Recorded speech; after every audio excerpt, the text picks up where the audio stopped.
የሰው ልጆች ሆይ ጌታችሁ አላህን ተባረከ ወተዓላ ፍሩት፣ በሚገባም አምልኩት፣ በሰጣችሁ ኒዕማና ጸጋም አመስግኑት።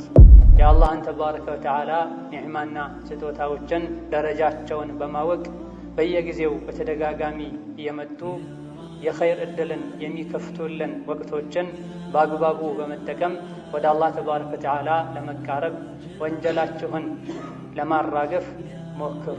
አላህ ተባረከ ወተዓላ ለሰው ልጆች ከሰጣቸው ኒዕማዎች ሁሉ በላጩ ኒዕማ ኢስላም፣ ከዚያ በመቀጠል እስላም ውስጥ ያሉ ወንጀል የሚያራግፉ ደረጃን ከፍ የሚያደርጉ የኸይር አጋጣሚዎች ናቸው። የአላህ ተባረከ ወተዓላ ኒዕማ መብላትና መጠጣት ብቻ አይደለም፣ ማግባትና መውለድ ብቻ አይደለም። ሶላት ለመስገድ መቻል፣ ጾም ለመጾም መቻል፣ ሰደቃ ለመስጠት መቻልና እድሉን ማግኘት ከልጅ ከሀብት ከንብረት በል ዱንያ ውስጥ ካሉ ሀብቶች በሙሉ የተሻለና የሚያስደስት ኒዕማ ነው። ረመዳን መልካም ስራዎች እጥፍ ድርብ የሚሆኑበት ወር፣ በዛው ልክ ደግሞ ወንጀሎችም ቅጣታቸው ኃጢአታቸው እጅግ በጣም ከፍ የሚልበት ወር። መልካም ስራዎችን እጥፍ ድርብ ያደርጋል አላህ ተባረከ ወተዓላ። ወንጀሉን ግን አንዱን ወንጀል ራሱን ግዙፍ ያደርጋል፣ ቅጣቱ ከፍተኛ እንዲሆን ያደርጋል። ረመዳንን ኸይር ስራ በመስራት እንደምናከብረው ሁሉ የረመዳንን ወር ከወንጀል በመራቅ ልናከብረው ይገባል። በአንድ በኩል ኸይር ስራ እየሰራን በሌላ በኩል ወንጀል ልንዳፈር አይገባን። በአንድ በኩል ኸይር ስራ እየሰራን በሌላ በኩል ዋጅብና ግዴታ የሆኑ ዒባዳዎችን ቸላ ልንል አይገባን። ኸይር ላይ መሽቀዳደም አጅር እንደሚያስገኝ ሁሉ ግዴታ የሆኑ ነገሮችን ቸላ ማለትም አላህ ዘንድ ተባረከ ወተዓላ ያስጠይቃል። ረመዳን የህይወታችን መመሪያ፣ የቀልባችን ስንቅ፣ የቀልብ በሽታችን ፈውስ የሆነው ቁርአን የወረደበት ወር ነው። ረመዳን ሌሊቱ በዒባዳ በሶላት በቁርአን በዚክር በዱዓ ልናሳልፍ የሚገባ ወር ነው። አላህ ከሰጠን ለሌሎች ምንሰጥበት ወር ነው። የተቀያየምናቸው ሰዎችን ይቅር ምንልበት ወር ነው። ለሌሎች ምናዝንበት ወር ነው። ስናዝን ነው አላህ ተባረከ ወተዓላ ለእኛም ያዝን። ሌሎችን ይቅር ስንል አላህ ተባረከ ወተዓላ እኛንም ይቅር የሚልን። የተለያዩ የሚሰሩ ኸይር ስራዎች አሉ ረመዳን ውስጥ። እነዚህ ስራዎች ተደማምረው ነው የአላህን ምህረት እንድናገኝ ሰበብ የሚሆን፣ ከጀሃነም ድነን ጀነት እንድንገባ ሰበብ የሚሆኑት። ለይሰ መን የቅጠዑ ጡርቀን በጠለን ኢነማ መን የተቂላህ አልበጠል። ሸህሩን መን ሷመሁ ኢማናን ወሕቲሳበን ገፈረ ላሁ ለሁ ማ ተቀደመ ሚን ዘንቢህ ወመን ቃመሁ ኢማናን ወሕቲሳበን ገፈረ ላሁ ለሁ ማ ተቀደመ ሚን ዘንቢህ ሸህሩን ቱፍተሑ ፊህ አብዋቡል ጀነህ ወቱግለቁ ፊህ አብዋቡ ኒራን። የሰው ልጆች ሆይ ጌታችሁ አላህን ተባረከ ወተዓላ ፍሩት፣ በሚገባም አምልኩት፣ በሰጣችሁ ኒዕማና ጸጋም አመስግኑት።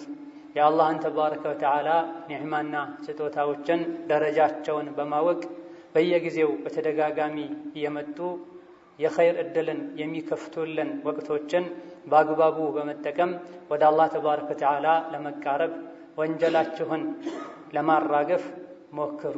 አላህ ተባረከ ወተዓላ የሰው ልጆች ከሰጣቸው ኒዕማዎች ሁሉ በላጩ ኒዕማ ኢስላም፣ ከዚያ በመቀጠል እስላም ውስጥ ያሉ ወንጀል የሚያራግፉ ደረጃን ከፍ የሚያደርጉ የኸይር አጋጣሚዎች ናቸው።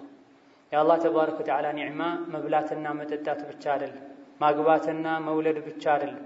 ሶላት ለመስገድ መቻል፣ ጾም ለመጾም መቻል፣ ሰደቃ ለመስጠት መቻልና እድሉን ማግኘት ከልጅ ከሀብት ከንብረት በል ዱንያ ውስጥ ካሉ ሀብቶች በሙሉ የተሻለና የሚያስደስት ኒዕማ ነው። በየጊዜው ኸይር ስራ ምንሰራባቸው አጋጣሚዎች በተፈጠሩ ቁጥር የኸይር ስራ ፍላጎታችን ሊጨምር ይገባል። እውነተኛ ሙእሚኖች ከሆነ በየጊዜው የኸይር ስራ አጋጣሚዎች በተፈጠሩ ቁጥር የወንጀል ጥላቻችን ሊጨምር፣ ተውበታችንን ልናድስ፣ ይበልጥ ወደ አላህ ልንቃረብ ይገባናል። እነሆ በዚህ መልኩ የሰው ልጆች የኸይር ፍላጎታቸው ከሚጨምርበት ይበልጥ ከወንጀል ከሚርቁበትና ከሚተውበቱበት ወር አንዱ የረመዳን ወር ነው። ረመዳን መልካም ስራዎች እጥፍ ድርብ የሚሆኑበት ወር ነው። በዛው ልክ ደግሞ ወንጀሎችም ቅጣታቸው ኃጢአታቸው እጅግ በጣም ከፍ የሚልበት ወር ነው። መልካም ስራዎችን እጥፍ ድርብ ያደርጋል አላህ ተባረከ ወተዓላ። ወንጀሉን ግን አንዱን ወንጀል ራሱን ግዙፍ ያደርገዋል። ቅጣቱ ከፍተኛ እንዲሆን ያደርጋል። ረመዳንን ኸይር ስራ በመስራት እንደምናከብረው ሁሉ የረመዳንን ወር ከወንጀል በመራቅ ልናከብረው ይገባናል። በአንድ በኩል ኸይር ስራ እየሰራን በሌላ በኩል ወንጀል ልንዳፈር አይገባን።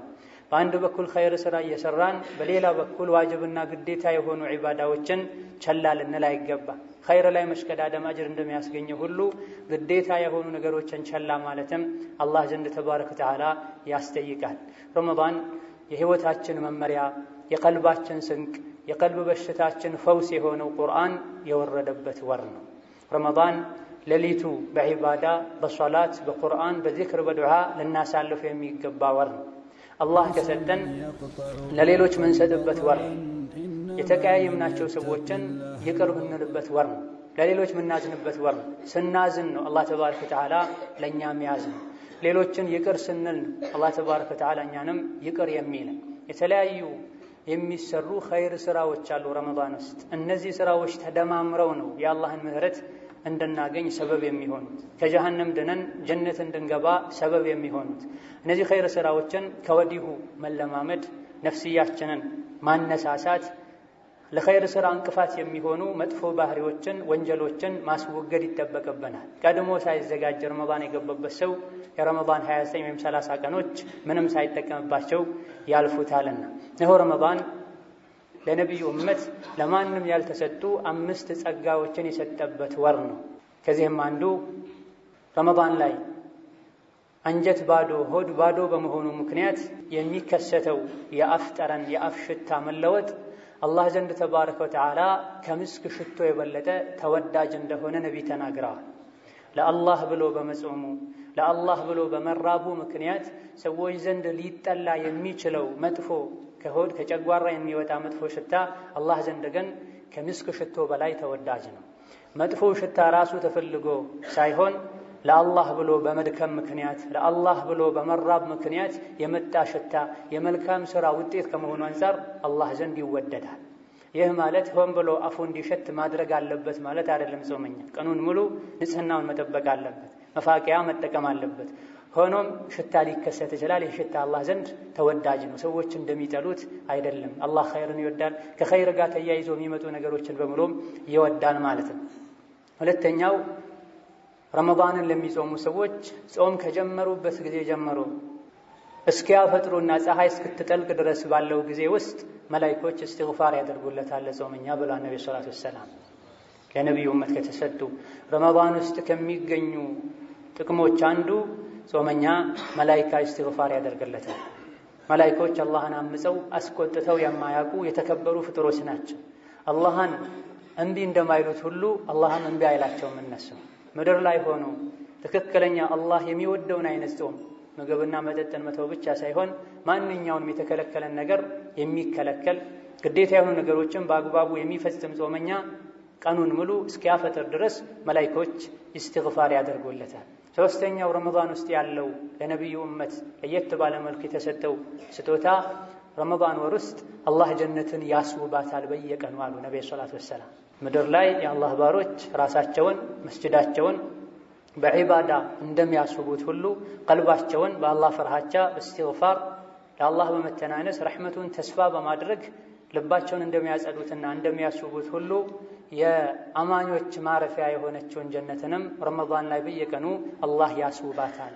ምናልባትም ባሮቼ የአዱንያን ድካምና ጣጣ ስቃይ ተሰናብተው ወደ አንቺ ሊመጡ ይችላልና እያለ አላህ ጀነትን ያስውባታል ብላ እንደዚሁ ከሌላ ሐዲቶችን በመነሳት በርካታ ዑለሞች ረመዳን ውስጥ ጾመኛ ሆኖ የሞተ ሰው የጀነት ነው ብለው የተናገሩበት ሁኔታ አለ። በግለሰብ ደረጃ ሳይሆን በጥቅሉ ረመዳን ላይ የሞተ የጀነት ነው ማለት ይቻላል፣ ተስፋ ይደረግለታል። አራተኛው የረመዳን ስጦታ ረመዳን ወር ውስጥ አመፀኛ የሆኑ ሸይጣኖች ይታሰራሉ በሰንሰለት በካቴና። ሌላ ጊዜ ይረብሹ እንደነበረው ሌላ ጊዜ ያስቸግሩ እንደነበረው ረመዳን ላይ አያስቸግሩም ብለዋል ነብዩ ሰለላሁ ዐለይሂ ወሰለም። ታዲያ ምን ነው ብዙ ሰዎች ጾምም ሆኖ ረመዳንም ሆኖ አህዋላቸው እንደተበላሸ ይቀጥላሉ። ትርፍ ቃል መጥፎ ቃል ይናገራሉ፣ ሰውን አዳ ያደርጋሉ፣ ሶላትን በጀማዓ አይሰግዱም። ሸይጣን ከታሰረ ለምንድን ነው ይህ የሚከሰተው ያለን እንደሆነ አመፀኛ ሸይጣኖች ናቸው የሚታሰሩት። ኃይለኛ የሆኑት በጣም አስቸጋሪዎች ማረዳ የተባሉት ናቸው የሚታሰሩት። ደካማዎች አካለ ስንኩል የሆኑት ይቀራሉ። ሙእምን በአላህ በማመኑ የሚያገኘው ጥንካሬ አለ። የተኛውም በአላህ የሚያምን ኢማኑ ትክክለኛ የሆነ ሙእምን በአላህ በማመኑ የሚያገኘው ጥንካሬ እንደዚህ አይነት ደካማ ሸይጣኖችን ማሸነፍ የሚያስችል ጥንካሬ ነው። ዋናና አስቸጋሪ የሚባሉት ታስረው ደካማዎችን ማሸነፍ ያቃተው ሰው ደካማ ነው። እሱ ችግሩ እሱ ጋር ያለው ማለት ነው። አምስተኛው የረመዳን ስጦታ ከረመዳን የመጨረሻው ሌሊት ላይ አላህ ተባረከ ወተዓላ ለጾመኞች በሙሉ ምህረት ያደርጋል አሉ። በየቀኑ ጾመኛ የሚያገኘው ምህረት አለ። እንደዚሁ ደግሞ ለየት ባለ መልኩ የረመዳን የመጨረሻው ሌሊት ላይ በየቀኑ ነፃ ያወጣቸው ያከለ ሰዎችን ረመዳን ላይ አላህ ምህረት የረመዳን የመጨረሻው ሌሊት ላይ አላህ ምህረቱን በመለገስ ከጀሃነም ነፃ ያወጣቸዋል፣ እዝነቱን ያድላቸዋል ብለዋል። ነው ረመዳን የእዝነት የራህመት የመግፊራ የዓፉ ወር ነው። አላህ ሰዎችን ይቅር የሚልበት ብዙዎችን ከጀሃነም ነፃ የሚያወጣበት ወር ነው። ለምንድን ነው ይሄ የሚሆነው ያለን እንደሆነ የሰው ልጆች ረመዳን ላይ ስለሚንቀሳቀሱም ጭምር ነው። የሰው ልጆች ረመዳን ላይ ይንቀሳቀሳሉ፣ ሰበብ ያደርሳሉ። የማይሰግዱ ሁሉ ይሰግዳሉ፣ ጀማዓ የማይመጡ ጀማዓ ይመጣሉ። የሰው ሐቅ በልተው የነበሩ ሁሉ ሐቁን ይመልሳሉ። ከረመዳን ውጭም ቢሆን እኛ ከተስተካከለን የአላህ የምህረቱ በር ክፍት ነው። መሐሪነቱ ሁሌም ነው ያለው። ረመዳን ላይ ይበልጥ የራህመቱን በር ክፍት ያደርገዋል። ረመዳን ላይ ሰርታችሁ የሥራን ዋጋ እንዳገኛችሁት ሁሉ ከረመዳን በኋላም አላህን ብትፈሩ፣ ሶላት በአግባቡ ብትሰግዱ፣ ሰደቃ ብትሰጡ ሁሌም ምራለሁ፣ ሁሌም ዓፍላለሁ ብሏል። ረመዳን ላይ የመልካም ሥራን ጣዕም ቀምሰን እንዳየነው ሁሉ ከረመዳን በኋላም መልካም ሥራ ላይ ልንበረታ ልንሽቀዳደም ይገባናል። አላህ ሁሌም መሐሪ፣ የእሱ ምህረት በረመዳን ብቻ የተገደበ አይደለም። የእኛ ደካማ የሆነን የሰው ልጆች ነን ረመዳን ላይ ኸይር ሥራ ላይ በርትተን ከረመዳን ውጪ ኸይርን ሥራ የምናቆመው። ረመዳንን ከአላህ አጅር ፈልጎ ግዴታነቱን አምኖ የጾመው ሰው አላህ ምህረት ይሰጠዋል ብላ ረመዳንን ከአላህ አጅር ፈልጎ ሶላቱን ወደ አላህ መቃረቢያ ዒባዳ ነው ብሎ ሌሊቱን የሰገደ ተራዊሕ ተሐጁድ በግሉም በጀማዓም አላህ ተባረከ ወተዓላ ወንጀሉን ይመርለታል ብላ ረመዳን ውስጥ ያለችውን ለይለቱል ቀድርን በአግባቡ በዒባዳ ያሳለፈ አላህ ወንጀሉን ይመረዋል ብላ ሶስት የምህረት አጋጣሚዎች አሉ ረመዳን ውስጥ። እንዲህ አይነት አጋጣሚዎች እንዳሉበት አውቆ ጓግቶ ውስጡን አጽድቶ ለጠበቀ ሰው ነው ይሄን እድል አላህ ተባረከ ወተዓላ የሚሰጠው። ትልቅ እንግዳ ሲመጣ ሰዎች በዛው ልክ ዝግጅት ያደርጋል። ከረመዳን የበለጠ ወንጀላችንን አጣጥቦ ሊወስድ የሚችል አላህ ዘንድ ሊያስከብረን የሚችል ምንም አይነት እንግዳ የለም። ነው ረመዳን የጀነት በሮች በሙሉ እንደሚከፈቱ የጀሃነም በሮች እንደሚዘጉ ነብዩ ነግረውናል። በዚህ ወር ላይ መልካም ስራዎች እጥፍ ድርብ ይሆናሉ። ለረመዳን ለጾም ለየት ያለ ምንዳን አላህ ይከፍላል ብለዋል ነብዩ ሰለላሁ ዐለይሂ ወሰለም። ቡኻሪና ሙስሊም በዘገቡት ሐዲስ ኩሉ ዐመል ኢብኒ አደም ለሁ፣ ሁሉም የሰው ልጅ የሚሰራው ስራ ለሱ ነው፣ ምንዳውም ይታወቃል። አንዱ መልካም ስራ በ10 ይባዛለታል፣ እስከ 700ም ሊባዛለት ይችላል። እንደ ንያው እንደ ኢኽላሱ እንደ ስራው ጠቀሜታ አንፃር አድካሚነት አንፃር ጾም ሲቀራል አላህ ኢላ ጾም ጾም ግን የኔ ነው፣ የጾምን ዋጋ የማቀው እኔ ነኝ። የጾም ዋጋው 10 እስከ 700 አይባልም። የጾም ዋጋ ለየት ያለ ነው። ምክንያቱም የተኛውም ጾመኛ የሚጾመው ለኔ ብሎ ነው። ስሜቱን የሚተወው ምግቡን መጠጡን የሚተወው ለኔ ብሎ ነው። የሱን ዋጋ መግለጽ የሚቻል የሰው ልጆች የሚያውቁት የሚቆጠር የሚሰፈር አይደለም። ጾም የኔ ነው፣ ዋጋውን እኔ ነኝ ማቀው፣ እኔ ነኝ የምከፍለው ብላ ጾም ውስጡ ላይ ሁሉንም አይነት ሰብሮችን ስለያዘ ማለት ነው። ቁጥር ስፍሩን አላህ እንጂ ማንም የማያውቀውን አጅር የሚያስገኝን ጾም ለመጾም ነው እየተዘጋጀው ያለሁት ብለን ውስጣችንን ልናነሳሳ በተውበት የሰው ልጆችን አስቀይመን በደለን ከሆነ በማስተካከል ልንዘጋጅለት ይገባል። እኛ በመሃላችን ያለውን ችግር ስንፈታ ነው አላህም በእኛና በሱ መሃል ያለውን ችግር የሚፈታው። ጾመኛ 2 ጊዜ ይደሰታል አሉ ነብዩ ሰለላሁ ዐለይሂ ወሰለም። አንደኛ ጾሞ ብሎ ምሽት ላይ ምግብ ሲበላ መጠጥ ሲጠጣ ይደሰታል። ይህ ደስታ ስለበሉ ስለጠጡ ብቻ አይደለም። ቀኑን ሙሉ ለአላህ ብሎ አላህ ቁዋ ሰጥቶ አንድን የተከበረ ቀን ጾሜ ለመዋል አጅሩን ለማግኘት አላህ ስላበቃኝና በአግባቡ ቀኑ ላይ አላህ የሚጠላውን ነገር ሳላደርግ ተደብቄ ሳልበላ ለመብላት ለማጠጣት ስለወፈቀኝ ስለፈቀደልኝ ምበላውን ምጠጣውን ስላደረገልኝ አልሐምዱሊላህ ያለ ሲበላ ሲጠጣ ጾመኛ ይደሰታል። ይሄ ያንዳንዱ ጿሚ የሚያውቀው ጉዳይ ነው። ፍጡር ሰዓት ላይ ሁሉም ሙእምን ጾሞ በመዋሉ በማፍጠሩ ሐላል የሆነ ምግብ ላይ ከቤተሰቦቹ ጋር ከዘመዶቹ ጋር በመሰብሰቡ ትልቅ ደስታ ይሰማል። ጾሞ መዋሉ አጅር እንደሚያስገኘው ሁሉ በሐላል መደሰቱ ራሱ ሌላ አጅር የሚያስገኝ ነው። በመሆኑም ቤተሰብን፣ ሕፃናትን፣ ባለቤትህን፣ ጎረቤትና ዘመዶችን ፍጡር ሰዓት ላይ ማስደሰቱ አንድ ራሱን የቻለ አጅር ማግኛ መንገድ ከመሆኑ አንፃር አጅር ፈላጊ ሁሉ ይሄም ላይ ሊሽቀዳደም ይገባዋል። ሁለተኛ የጾመኛ ደስታ ዱንያ ላይ ጾሞ ለአላህ ብሎ ሐላል ከሆነው ምግብ መጠጥ ታቅቦ እንደዚሁ ደግሞ ሐራም ከሆነው የተለያየ ውሸት፣ ሐሜት፣ አላህ የሚጠላውን ነገር በሙሉ በመተው ጾሞ የዋለና የቆየ አኼራ ላይ የጾሙን ምንዳ አላህ እንጂ ማንም የማያውቀው ትልቅ ምንዳ በሚያገኝበት ጊዜ ጾመኛ ይደሰታል ብለዋል። በዚህ መልኩ የሚያስደስተው ጾም ፊት ለፊቴ የመጣ ነው፣ ምን አድርጌያለሁ፣ በመልኩ ተዘጋጅቻለሁ ያለን ራሳችንን ልንጠይቅ፣ ለኸይር ሥራ ልንዘጋጅ፣ የኸይር ሥራ እንቅፋት የሆነውን ወንጀል አስቀድመን ልንተው ይገባናል። አዑዙ ቢላሂ ሚነ ሸይጣን ረጂም ያ አዩሃ አለዚነ አመኑ ኩቲበ ዐለይኩም ሲያሙ ከማ ኩቲበ ዐለ ለዚነ ሚን ቀብሊኩም ለዐለኩም ተተቁን ባረከላሁ ሊ ወለኩም ፊል ቁርአኒል ዐዚም ونفعني وإياكم بما فيه من الآيات والذكر الحكيم أقول ما تسمعون وأستغفر الله لي ولكم ولسائر المسلمين من كل ذنب فاستغفروه إنه هو الغفور الرحيم. الحمد لله على إحسانه والشكر له على توفيقه وامتنانه وأشهد أن لا إله إلا الله وحده لا شريك له تعظيما لشانه وأشهد أن محمدا عبده ورسوله.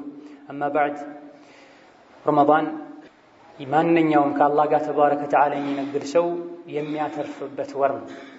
ረመዳን ላይ ነግዶ ያላተረፈ መቼም ሊያተርፍ አይችልም። ረመዳን ላይ ተወብቶ ተስተካክሎ የአላህን ምህረት ያላገኘ መቼም ምህረት ሊያገኝ አይችልም። በመሆኑም የረመዳን ወር ላይ ትርፋማ የሚያደርጉ መልካም ንግዶች አሉ። ሶላትን በአግባቡ ለመስገድ፣ ሰደቃ ለመስጠት፣ ቁርአን ለመቅራት፣ ዚክር ለማብዛት ከወዲሁ ልንወስን እቅድ ልናወጣ ይገባናል።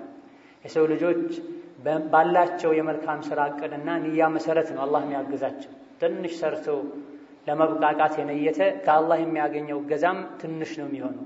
ትልቅ ነገር ለመስራት ያቀደና የነየተ የአላህ ተባረከ ወተዓላ ገዛም እጅግ በጣም ትልቅ ነው የሚሆነውና በረመዳን ወር ላይ ኸይር የተባለን ሁሉ ለማዳረስ የአቅማችንን መልካም ሥራ ለመስራት ጥረት ልናደርግ ከወዲሁ ልንወስን ይገባናል።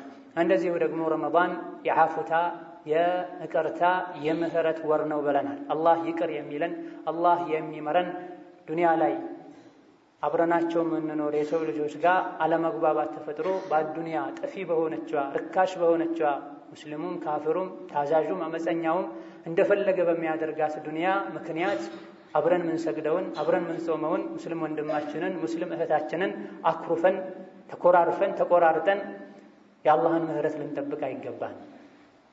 ይቅር ትባሉ ከፈለጋችሁ ይቅር በሉ ብሏል አላህ ተባረከ ወተዓላ። አላህ ተባረከ ወተዓላ ይቅር ባይ ነው። ይቅር ባዮችን ይወዳል ተብለናል። ከሰው ልጆች ጋር እልህ ይዘን ቂም ይዘን ረመዳን ውስጥ መንገባ ከሆነ የጾምነው የሰገድነው የሰራነው መልካም ሥራ ተቀባይነት አያገኝም። ነቢያችን ሰለላሁ ዐለይሂ ወሰለም ሰኞና ሐሙስ መልካም ሥራዎች ወደ አላህ ይቀርባሉ። ለሁሉም መልካም ሰሪ አላህ ሥራውን ይቀበላል። በአዱንያ ምክንያት የተጣሉ የተቀያየሙ ሰዎች ሲቀሩ እነሱን እስኪታረቁ አቆዩአቸው ይባላል ብለዋል ነብዩ ሰለላሁ ዐለይሂ ወሰለም። ሰደብከኝ፣ አሞኝ አልጠየከኝም፣ መንገድ ላይ ዝም ብለኸኝ አለፍክ፣ ብር ወስደህ አቆየህብኝ እያሉ ጠፊ ለሆነችው አዱንያ አኺራን የሚያበላሽን ሸሪዓን የሚጥስን አቋም መያዝ ተገቢ አይደለም፣ አይፈቀድም። በዱንያ ጉዳይ ከሆነ ከ3 ቀን በላይ ተራርቆ መቆየት፣ መኮራረፍ፣ አንዱ ሰላም ሲል ሌላኛው ዝም ብሎ ማለፍ፣ መዘጋጋት አይቻልም። በዲን ጉዳይ ከሆነ ማኮረፉ ተጽዕኖ ያሳደረበታል ተብሎ ከታመነ እስኪመለስ ድረስ ቢያኮርፉ ችግር የለውም። ነብዩ ሰለላሁ ዐለይሂ ወሰለም አድርገውታል። የረሱሉ ሰለላሁ ዐለይሂ ወሰለም ሰሐቦችም አድርገውታል። ጂሃድ ለመሄድ ሁኔታዎች ምቹ ከመሆናቸው ጋር ረሱሉ ዐለይሂ ሰላቱ ወሰላም ከዙሪያቸው የነበሩ ሰዎችን በሙሉ ለጂሃድ ቀስቅሰው ሳለ ከጂሃድ ወደ ኋላ ያሉ አንድ 3 ሰዎችን ለ50 ቀን ገደማ አኩርፈዋል ነብዩ ሰለላሁ ዐለይሂ ወሰለም። መጨረሻ ላይ አላህ ተውበታቸውን ከተቀበላቸው በኋላ ነቢዩን ይቅርታ አድርገውላቸዋል። ከሶሐቦች መሃልም የረሱልን ሐዲስ የተጻረረ ልጁን ወላሂ እስከ መጨረሻ አላናግርህም ያለ ሰዋል። ስለዚህ ከዲን ጋር በተያያዘ ከሆነ የምናኮርፈው አካል የእኛ ማኩረፍ ጎድቶት ይስተካከላል፣ ተጽዕኖ ያሳደርበታል ካለን ለአላህ ብለን ለነፍስያችን ብለን ሳይሆን ለአላህ ብለን ብናኮርፍ ችግር አይኖረውም። ነገር ግን በአዱንያዊ ጠፊ በሆኑ ነገሮች ለነፍሳችን ብለን ለሐቃችን ብለን የአላህ ባሮችን ማኩረፍ ተገቢ አይደለም። ከ3 ቀን ካለፈ ያኮረፈውም ራሱ ሄዶ ፈልጎ ይቅርታ ጠይቆ ማስተካከል እየቻለ ተኮረፍኩኝ ብሎ ዝም ያለው መካል ሁለቱም ተጠያቂዎች ናቸው። ለፍተው ደክመው የሰሩት መልካም ስራቸው ጾም ሶላታቸው ወደ ሰማይ አይወጣም። ዱንያ አጭር ናት፣ ጠፊ ናት። መች ጥለናት እንደምንሄድ አናውቅም። በዚህ መልኩ ለአላህ ባሮች ውስጣችን ላይ ጥላቻ አስቀምጠን ምናሳልፋት ጊዜ አይደለችም፣ አጭር ናት። ውስጡ ንጹህ የሆነ ሰው በአንደኛ ደረጃ የሚጠቀመው እሱ ራሱ ውስጡ በጥላቻና በእልህ በምቀኝነት የተሞላ ሰው ከማንም በፊት የሚጎዳው ራሱ ነው። ምቀኝነት፣ ጥላቻ የሚያቃጥለው እሱን ራሱ ነው፣ ማንንም አይደል። እንደ ምቀኝነት ፍትሃዊ የሆነ ባህሪ የለም። የሚመቃኘውን አካል ራሱን ነው ቀድሞ የሚጎዳው። ነገ ጥለነው ለምንሄድ ሀብት ንብረት ዱንያ ሙስሊም ወንድምህን ሙስሊም እህትን የሰው ልጆችን አስቀይመን አግልለን ረመዳንን ልንቀበል የሚሆን አንድ ሌሊት ልናድር አይገባም። ውስጡ ንጹህ የሆነ ሰው ኸይር ስራ ይገረለታል፣ ይቀለዋል።